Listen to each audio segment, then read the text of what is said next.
Big boss season 7 അവസാന ഘട്ടത്തിലേക്ക് കടക്കുകയാണ്. അപ്രതീക്ഷിത എവിക്ഷനുകളിൽ ചർച്ചകൾ തുടരുന്നു. അതിനിടെ PR വിവാദവും കൊടുമ്പിരി കൊള്ളുകയാണ്. പ്രത്യേകിച്ച് കണ്ടന്റ് ഒന്നും നൽകാത്തവരും ഷോയിൽ തുടരുന്നുണ്ടോ? അനർഹർ കപ്പും കൊണ്ടുപോകുമോ? ചോദ്യങ്ങൾ അങ്ങനെ നിരവധിയായി തുടരുന്നുണ്ട്. വിശകലനങ്ങളുമായി നമുക്കൊപ്പം ചേരുന്നത് ബിഗ് ബോസ് റിവ്യൂവറായ ഡോക്ടർ രേവതിയാണ്. ഡോക്ടർ രേവതി, സ്വാഗതം ന്യൂസ് 3ലേക്ക്, ന്യൂസ് 18ലേക്ക്. Thank you so much.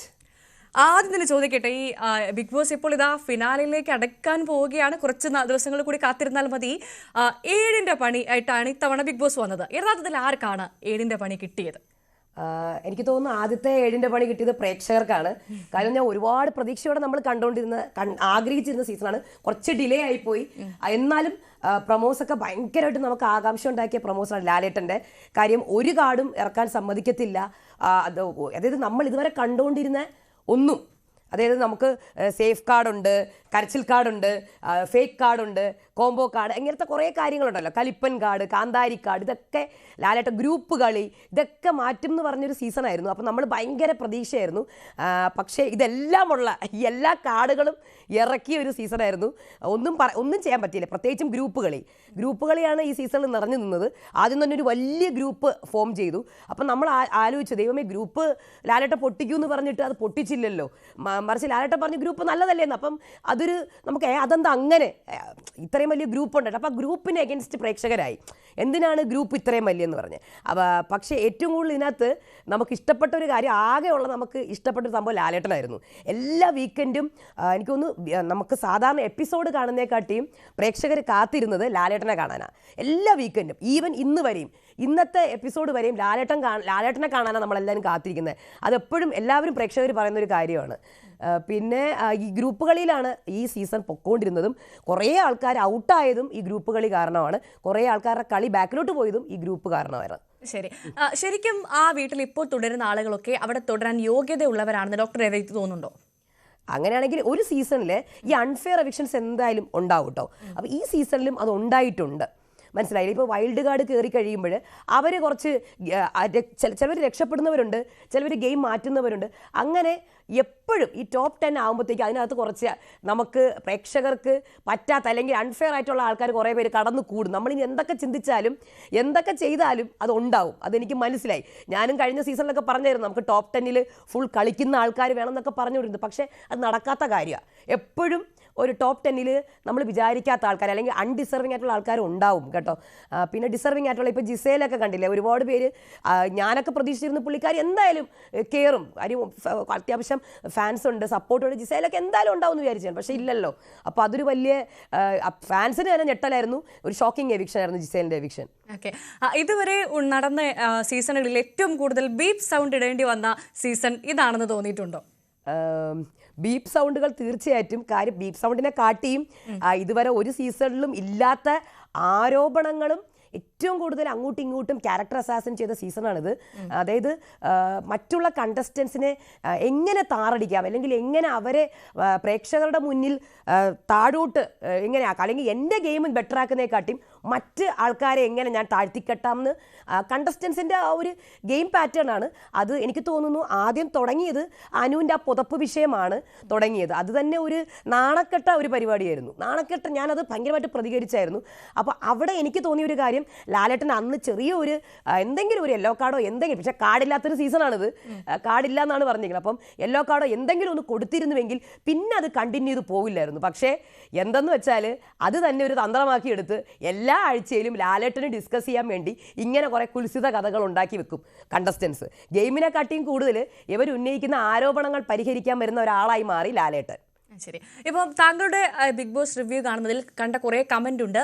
താങ്കൾക്ക് ഫേവറിസം ഉണ്ട്, അല്ലെങ്കിൽ താങ്കൾ ചില ആളുകൾക്ക് വേണ്ടി പ്രവർത്തിക്കുകയാണെന്നൊക്കെ കമന്റുകൾ കാണുന്നുണ്ട്. യഥാർത്ഥത്തിൽ അങ്ങനെ ഒരു ഫേവറിസം കാണിക്കുന്നുണ്ടോ വീഡിയോയിൽ? ഫേവറിസം അല്ല, PR എന്നൊക്കെ പറയും. ഫേവറിസം എന്ന് പറയും, PR എന്ന് പറയും. പക്ഷെ PR ഇതുവരെ ആരാണെന്ന് ക്ലിയർ ആയിട്ട് കമന്റ് സെക്ഷനിൽ പറയാൻ പറ്റിയിട്ടില്ല. കാര്യം എന്ന് വെച്ചാൽ ഞാൻ ഓരോ എപ്പിസോഡും കണ്ട് അതാണ് വിലയിരുത്തുന്നത്. അപ്പോൾ ഇന്നൊരാളുടെ ഗെയിം നെഗറ്റീവ് ആവുന്നുണ്ടെങ്കിൽ നാളെ സെയിം ആളുടെ ഗെയിം പോസിറ്റീവ് ആവും. അപ്പം ഇന്ന് ഞാൻ നെഗറ്റീവ് ഒരാളുടെ ഗെയിമിനെ കുറിച്ച് പറയുമ്പോൾ ആൾ പറയും, ഓ ഞാൻ മറ്റാളുടെ PR ആണ്, അതാണ് ഞാൻ ഇയാളെക്കുറിച്ച് നെഗറ്റീവ് പറഞ്ഞത്. അടുത്ത ദിവസം ഞാൻ ഇയാളെക്കുറിച്ച് പോസിറ്റീവ് ആയിരിക്കും പറയുന്നത്. അപ്പോൾ ഇവർ മറ്റാളുടെ ആളാണ്. അപ്പോൾ ഇന്ന് വരെ അവർക്ക് കണ്ടുപിടിക്കാൻ കഴിഞ്ഞിട്ടില്ല ആളുടെ. പക്ഷെ ശരിക്കും പറഞ്ഞാൽ ഞാൻ എല്ലാവരുടെയും PR ആണ്. അടുത്ത എല്ലാ കണ്ടസ്റ്റൻസിൻ്റെയും PR ഞാനാണ് ചെയ്യുന്നത്. അവരെ പബ്ലിക്കിലേക്ക് കൊണ്ടുപോകുന്നത് ഞാൻ തന്നെയാണ്. എനിക്ക് അങ്ങനെ ഇപ്പം എനിക്കെതിരെ എത്ര വീഡിയോസ് വന്നാലും എത്ര ആർമിക്കാർ അറ്റാക്ക് വന്നാലും അവരുടെ പോസിറ്റീവ് നെഗറ്റീവ്സും ഗെയിമിനെ കുറിച്ച് എനിക്ക് പറഞ്ഞേ പറ്റും. ഞാനിപ്പോൾ അവരെ പേഴ്സണലായിട്ടല്ലല്ലോ പോകുന്നത്, അവരുടെ ഗെയിമിനല്ലേ അനലൈസ് ചെയ്യുന്നത്. അപ്പം എനിക്ക് ഒരിക്കലും അത് പേഴ്സണലായിട്ട് പോകാൻ പറ്റില്ല. പേഴ്സണലായിട്ട് കണ്ടു കഴിഞ്ഞാൽ എനിക്ക് ഈ സീസൺ റിവ്യൂ ചെയ്യാൻ പറ്റൂല.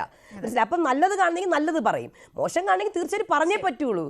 കാര്യം എല്ലാ ഓഡിയൻസും നമുക്ക് എന്നെ കാണുകയാണ്, എല്ലാവരുടെ ഫാൻസും കാണുകയാണ്. മനസ്സിലായില്ലേ? തീർച്ചയായും നമ്മളിപ്പോൾ പറഞ്ഞ PR തന്നെയാണ് ആ ബിഗ് ബോസ് ഹൗസിനകത്തും പുറത്തും ഉള്ള സംസാര വിഷയം. യഥാർത്ഥത്തിൽ ഒരു PR കൊണ്ട് ഒരാൾക്ക് വിജയിക്കാൻ സാധിക്കുമോ? ഇപ്പോൾ ഏറ്റവും പ്രധാനമായി 16 ലക്ഷത്തിന്റെ PR കണക്കൊക്കെ നമ്മൾ കേൾക്കുന്നുണ്ട് അതിനകത്ത്. അപ്പോൾ അങ്ങനെ ഉണ്ടോ യഥാർത്ഥത്തിൽ? ബിഗ് ബോസ് സത്യം പറഞ്ഞാൽ ഗോളടിച്ച സീസണാണിത്. കാര്യം എന്ന് പറഞ്ഞാൽ ഇപ്പം ഞാനൊക്കെ നമുക്കൊക്കെ മനസ്സിലാവും, ഇപ്പം റിവ്യൂ ചെയ്യുമ്പോൾ നമുക്ക് ഏകദേശം മനസ്സിലാവും PR ആർക്കൊക്കെ ഉണ്ടെന്നുള്ളത് മനസ്സിലാവും. കാര്യം നമുക്ക് കിട്ടുന്ന അറ്റാക്ക്, ആ കമൻറ്റ് സെക്ഷനിൽ ഫാൻസിൻ്റെ കമൻസ് ആണോ PR-ൻ്റെ കമൻസ് ആണോ ജെനുവിൻ ഓഡിയൻസിൻ്റെ കമൻസ് ആണോ എന്നൊക്കെ നമുക്ക് സീസൺ തുടങ്ങുമ്പോൾ തന്നെ മനസ്സിലാവും. ഒരു 2 ആഴ്ച കഴിയുമ്പം ഏകദേശം ഒരു 30 ദിവസം കഴിയുമ്പോഴാണ് ഒരു പണി തുടങ്ങുന്നത്. PR-കാർ കമൻറ്റിൻ്റെ മാറ്റം വരും, കമൻസിനകത്ത് പാറ്റേൺ തന്നെ മാറ്റം വരും, ഓഡിയൻസ് അങ്ങ് മാറും, പ്രേക്ഷകരങ്ങ് മാറിയിട്ട് ഇവരുടെ കമൻസ് വരും. ആ കാര്യം പ്രേക്ഷകർക്ക് കമൻറ്റ് ചെയ്യാൻ ഒരു പേടിയാണ്. പിന്നെ എന്നോടത്ത് എല്ലാവരും വന്ന് പറയും, ചേച്ചി കമൻറ്റ് ചെയ്യാൻ പേടിയാണ്, കാര്യം ഒന്നുകിൽ ചീത്ത വിളിച്ചിട്ട് നമ്മളങ്ങ് ഇതാക്കി കളയും, നമുക്ക് കമൻറ്റ് ചെയ്യരുതെന്നുള്ളത്. അപ്പോൾ ഇവരുടെ കമൻസാണ് പിന്നെ നിറയുന്നത്. അപ്പോൾ തന്നെ നമുക്ക് മനസ്സിലാവും ആ PR-കളാണോ ഇത് ഫാൻസാണോ ഏത് ടൈപ്പാണ്, ഇത് ശക്തമായ PR ആണോ എന്നൊക്കെ മനസ്സിലാവും. അപ്പം ഞാൻ ഇരുന്നിട്ട് പറയും PR-കൾ ഇറങ്ങിയിട്ടുണ്ടെന്നൊക്കെ ഞാൻ പറയലുണ്ട്. പക്ഷേ ഞാൻ എത്രത്തോളം ഇരുന്ന് പറയണം? എനിക്ക് പറയുന്നതിനൊരു പരിധിയുണ്ട്. ഞാൻ ഒരാൾ മാത്രം ഇരുന്നിട്ട് PR ഉണ്ട്, PR-കൾ കളിക്കുന്നുണ്ടെന്ന് പറഞ്ഞിട്ട് കാര്യമില്ലല്ലോ. എത്ര ഓഡിയൻസിലെത്തും? എൻ്റെ ഓഡിയൻസിലേക്ക് മാത്രമേ എത്തുള്ളൂ. പക്ഷേ ഇത്തവണ ബിഗ് ബോസ് മലയാളികൾക്ക് മൊത്തം കാണിച്ചു കൊടുക്കുകയാണ് ചെയ്തത് PR ഉണ്ടെന്നുള്ളത്. അത് ബിഗ് ബോസ് എനിക്ക് ഭയങ്കര സന്തോഷമുണ്ട്. അല്ല, അപ്പോൾ അവിടെ ഒരു സംശയം, ഈ 16 ലക്ഷത്തിന് PR എടുത്ത ആളാണ് അനുമോൾ എന്ന് പറഞ്ഞത് ബിന്നിയാണ്. യഥാർത്ഥത്തിൽ അനുമോൾ 16 ലക്ഷത്തിന് PR എടുത്തിട്ടാണോ വന്നത്? ഒരു പിടിയുമില്ല, അതിനെ കുറിച്ചൊന്നും അറിയില്ല. പക്ഷേ ഒരു കണക്ക് ഞാൻ എൻ്റെ ചാനലിൽ പറഞ്ഞിട്ടുണ്ട്, ഇതിനെക്കുറിച്ച് ഞാൻ കേട്ടിട്ടുണ്ട് ഇങ്ങനൊരു സംഭവം ഉണ്ടെന്നുള്ളത്. പക്ഷെ നമുക്കറിയില്ലല്ലോ, തെളിവൊന്നും നമ്മുടെ കയ്യിലില്ല, നമുക്ക് അറിയത്തുമില്ല. പക്ഷേ അവിടെ എല്ലാവർക്കും ഉണ്ട്. പക്ഷെ പൊട്ടിച്ചത് ഈ അനുമോളുടെ കേസാണ് പൊട്ടിച്ചത്. 16 ലക്ഷം എന്ന് പറഞ്ഞ് പൊട്ടിച്ചത് ബിന്നിയാണത് പൊട്ടിച്ചത്. പക്ഷേ അവിടെ പിന്നെ അത് കഴിഞ്ഞിട്ട് വന്നു എല്ലാവർക്കും PR ഉണ്ട്, പിന്നെ PR-ക്ക് അങ്ങനെ അതിനൊരു നിസ്സാരവൽക്കരിക്കുന്നുണ്ടായിരുന്നു. പക്ഷെ നിസ്സാരവൽക്കരിക്കേണ്ട കാര്യമൊന്നും അല്ല അത്. പക്ഷെ നാണം കെട്ട പരിപാടിയാണ്. കാര്യം എന്ന് പറഞ്ഞാൽ കളിക്കുന്നുണ്ടെങ്കിൽ സ്വന്തമായിട്ട് കളിക്കുക. നെഗറ്റീവ് ആയിക്കോട്ടെ, നമ്മൾ കളിക്കുന്നതിൽ നെഗറ്റീവ് ഉണ്ടെങ്കിൽ നെഗറ്റീവ് ആയിക്കോട്ടെ, അത് ലാലേട്ടൻ വരും ശരിയാക്കും, നമ്മളത് പോസിറ്റീവ് ആക്കുക, അടുത്ത ഗെയിമിൽ ശരിയാക്കുക, അത്രേ ഉള്ളൂ. നമ്മൾ കളിക്കുന്ന എല്ലാ തെറ്റുകളെയും പുറത്തിരുന്ന് വൈറ്റ് വാഷ് ചെയ്യേണ്ട ആവശ്യമുണ്ടോ? അപ്പോഴാണ് ശരിക്കും പറഞ്ഞാൽ ഇപ്പോഴാണ് കൂടുതൽ തലവേദന എന്ന് ഞാൻ പറയുക PR എടുത്തവരുടെ കാര്യം. ഇവർ കളിക്കുന്നത് നെഗറ്റീവായിട്ട് കളിച്ചിട്ട് ഇവരെ പുറത്ത് ഇപ്പോൾ ആൾക്കാർക്കൊക്കെ ഏകദേശം മനസ്സിലായി, PR-കളെ കുറിച്ചൊക്കെ ധാരണ വന്നു കഴിഞ്ഞു. കാര്യം ലാലേട്ടൻ തന്നെ എക്സ്പോസ് ചെയ്തുകൊണ്ട്. അപ്പോൾ ഇവർ ചെയ്ത തെറ്റുകളെ ഓഡിയൻസ് കാണുകയാണ്. ഇതെല്ലാം ഓഡിയൻസിന് കമൻ്റൊക്കെ വായിക്കുന്നുണ്ട്. ഓഡിയൻസ് ഈ വീഡിയോ